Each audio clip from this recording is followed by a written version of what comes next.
Let's see if it's actually fast though. I mean, compared to like...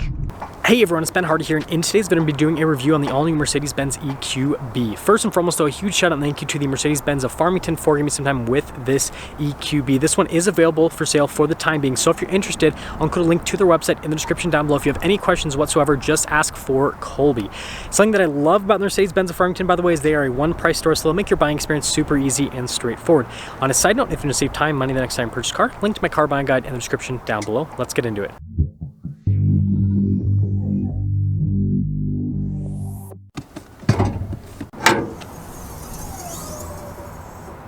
So this is an interesting under the hood thing because obviously this is an EV and doesn't have a regular internal combustion engine. Anyways, we have a 66.5 kilowatt hour battery pack dual electric motor setup. Power outputs 288 horsepower, 384 pound-feet of torque with electric driving range being 227 miles. Now let's go to the front end of the EQB. Now this is built off of the GLB if you guys are wondering, so you're gonna notice a lot of similarities between both of them. So we've got really distinctive body lines here on the hood with our Mercedes logo there front and center. Larger Mercedes logo down below, and then you guys can see how the grille is all closed off. And then we've got this like LED light bar. It's kind of like an electric car thing to do. And then notice here the LED lights off to the side, and you actually have some blue accenting there below the daytime running light. And then we've got parking sensors here on the front end with a bunch of chrome trim. And yeah, overall, I think it actually looks really good. Coming around the side here, our tire and wheel setup is 235/50/19 in the front and in the rear as well. And something that I think is really cool about this wheel design here is it looks like any other Mercedes wheel, except if you zoom in a little bit, you can see the blue accenting there instead of the wheel, which yeah, it's pretty unique. Notice here with the molding there for the fender flare, we have our EQB badge here on the side, and then notice here with all the chrome trim around the windows, and then you can see down below as well, and there is your full side view. Now here is our key fob for the EQB. We've got our lock function or unlock Mercedes logo, and then the opening for the hatch, so normal Mercedes key fob. Emphasis on the normal aspect of this, which I really like. So notice we've got a cargo cover already built in, and then we've got some more storage space underneath. And other than that, I mean, it literally feels just like the GLB from a storage space perspective. When you're done, you can just press this button, that'll lower the hatch right back down. Now finishing things up with the rest of the rear, what you guys will probably notice is, again, we've got light bar action happening here in the rear. And again, it's kind of like an EV thing to do these days. Notice there with the Mercedes logo, and then we've got our EQB 350 badge here, 4MATIC badge on the other side. And you guys are probably noticing there's like no button for the hatch. Well, actually, it's the Mercedes logo. I know we already went over the hatch, but I thought that would be a cool thing to show you guys because it's kind of cool to see it flip up.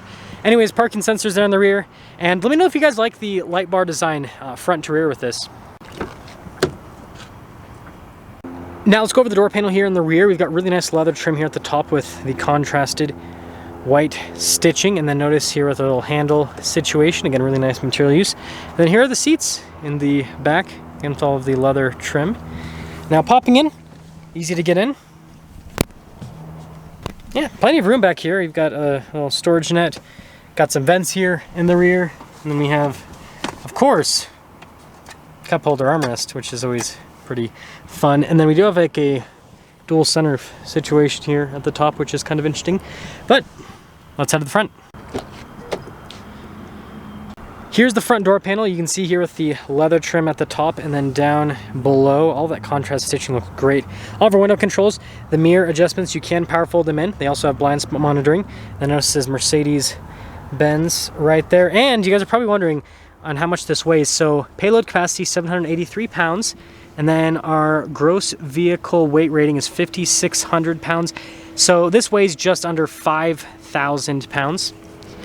And then here's a quick look at the front seats. Looks like they're manually adjustable. Pretty normal pedal layout. Then we got our light controls right here. And let's pop in.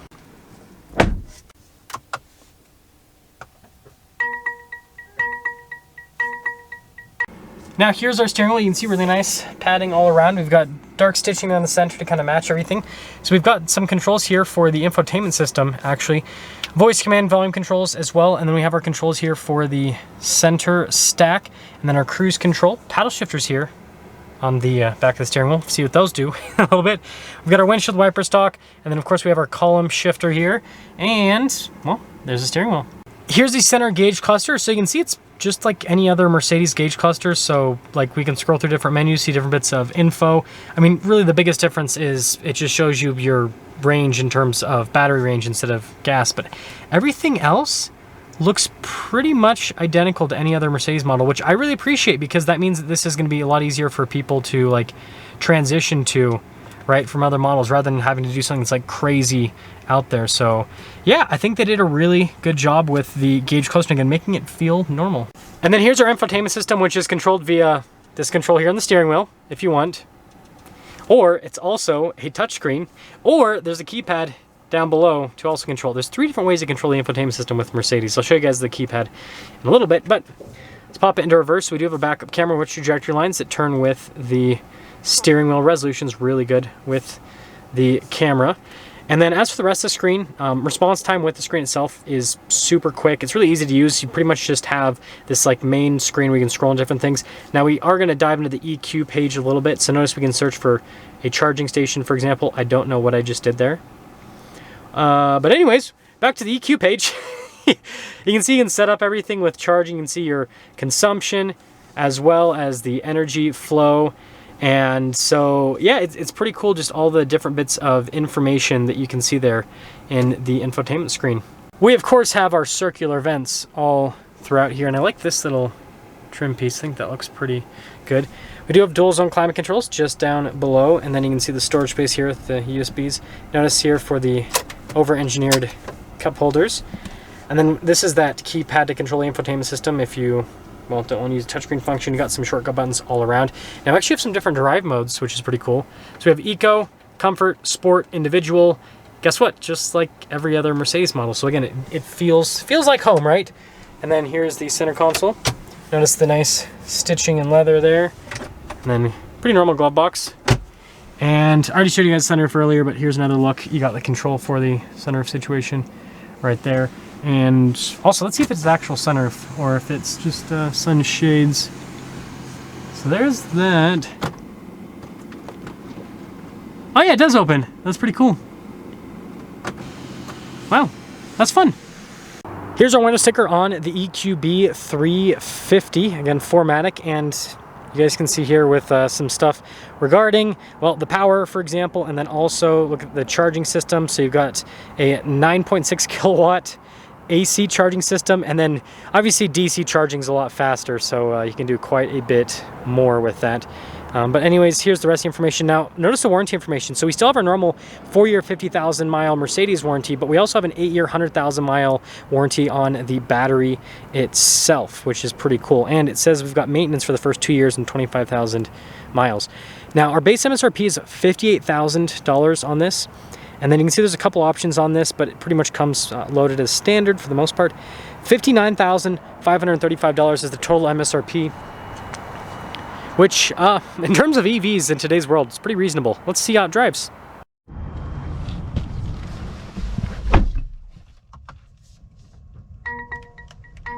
Well, let's talk about visibility before we set off. Here's your visibility over the hood.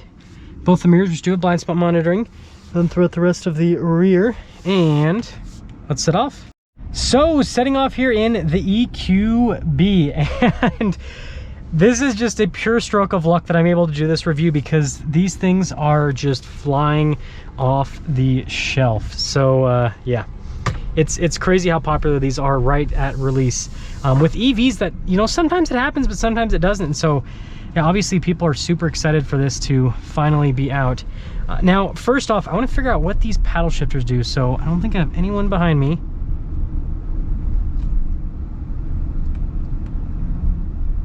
D auto, D plus. So I'm thinking there's a little bit more, and then just drive, and then D minus. I'm not really noticing a huge difference in terms of how it feels with the different paddle modes. I'm guessing one is more regen and one's less. Oh yeah, okay, there's a difference. So it's just to control the regen function, basically. So if you want the EQB to basically drive like a regular vehicle, then you can just have a regular drive, and then the plus, it feels like, I guess it coasts even, I'm gonna double check. It feels like it coasted even better. And then the minus was like hardcore regen, basically. So it just depends on how you want it to drive. Now, something else is just like this overall interior is very well put together, just like every other Mercedes, and it doesn't have any weird quirks with it, which I really appreciate. This is something that I hate about some of these new electric cars coming out, especially Tesla. I gotta say it, because obviously everyone always talks about Tesla because they're the biggest EV automaker, but like they have their big, you know, screen in the center with most of their cars, the most popular cars, right? The Model Y and the Model 3 just have that big screen. There's no gauge cluster, and a lot of the stuff just, you know, you can figure it out after some time, but it's not intuitive. Like this, I literally can just get in the car, it has a regular key, and I can just drive it, and I don't have to know anything about an EV to be able to work this car. Whereas with the Tesla, you got to know how some of the systems work to be able to use it. So lets me know how much percentage of power I'm using, which is definitely fun. Okay, so it's like not doing anything in the D plus, and then in the D mode, little bit. Yeah, so basically if you want to coast like a massive amount, then put it in D plus. If you just want to do like somewhat normal driving, then the D mode, and then D minus will be hardcore on the regen, which is what I prefer when I drive electric vehicles, personally, is doing hardcore on the regen. I know it doesn't feel normal compared to a regular car, but I like that feeling. Now, other stuff, super quiet. They don't have any weird powertrain noises. And I don't have it in the sport mode. Sometimes when you put a car into a sport mode, it'll sometimes... No, it doesn't have any noises. They've gone for the just you know, little bit of a whir from the electric motor setup, I guess, noise. I love how this drives though. It's super smooth. I mean, it still drives like a Mercedes ultimately. Seat comfort's great, and yeah, this is a solid EV. I saw some, you know, comments from people saying that they were worried that because this wasn't built as an EV from the ground up, that it might not drive that well, but I feel like it's pretty dang good. Let's see if it's actually fast though. I mean, compared to like a, you know, a GLB, this is quick. Now it's not like, you know, like I've driven so many like crazy fast electric cars now, like the new Lucid, the Model S Plaid, all that kind of stuff. So in terms of like the electric car hierarchy, it's not crazy, but it's like for 99% of people, that is more than enough acceleration. More than enough acceleration. And like I said, compared to, you know, what this is built off of, which ultimately is the GLB, way better, way better. So yeah, let's get into signing things up. First off, styling. I really like this. The GLB, I think it has this cool kind of like boxy, almost like mini G-Wagon type styling. It's kind of like with Jeep, how they have the Wrangler and then the Renegade. It's kind of the same thing. You got the G-Wagon, then you have like the GLB. Kind of, you know, just, it has that, again, similar kind of boxy design. And basically all they've done is just made it so this is more aerodynamic, and I really like when manufacturers do this. This is why I'm such a big fan of like the new F-150 Lightning, is because it looks like a regular F-150, but then, you know, the front end, just like this, is covered because you don't need all that airflow because it's electric and doesn't have an engine anymore. So really cool styling, because it looks like a regular car, and so it, again, you don't have that weird styling that you have like with Tesla, for example. Again, their styling is just kind of, it's boring at this point, but also it's just weird when you see them. It's like, it's a weird looking car. This actually looks like a normal car. And then from a driving perspective, it's smooth, it's comfortable. Acceleration, it's not like insanely fast for an EV, but when you compare it to its internal combustion counterpart, this feels quite a bit peppier off the line. It definitely feels a lot better. And so I think that Mercedes nailed it.